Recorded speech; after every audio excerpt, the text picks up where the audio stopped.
So that was side A with Forevermore and Gitara by Parokya ni Edgar. And today we have a special guest. She's an OPM artist na nagpasikat ng napakarami ng kanta from MYMP. She's the lead vocalist of it dati, but now she's a soloist artist. And let's welcome, huwag na nating patagalin pa, Miss Juris Fernandez. Hello, good evening. Hello, Juris. So, first of all, congratulations dahil platinum na daw ang album mo na now playing Juris. So, what can you say about it? Yes, maraming salamat sa mga sumuporta at bumili ng album ko. Nakakataba talaga ng puso. At thank you din sa mga encouraging messages.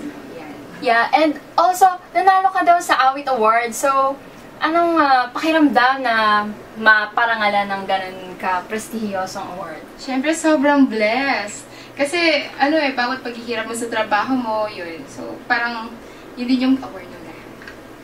Okay, so, meron ka bang concert ngayon or album?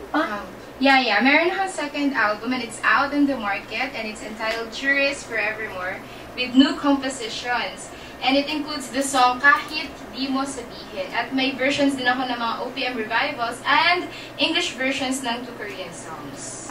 So, for sure maganda yan, ano? Yeah. Avid fan mo nga pala ako, lagi akong nakikinig sa'yo. At, Juris, syempre, bago ka umalis, no? Hindi naman kami papayag na wala kang sample naman dyan, so...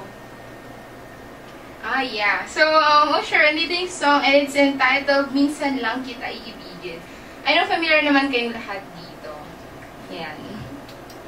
Mahal, pangako sa'yo, hindi magbabago. Ikaw lang ang ibigin ko. Kahit ikaw ay lumayo at masaktan ako, asahan na di maglalaho. Ang pag-ibig ko'y alay sa'yo lang.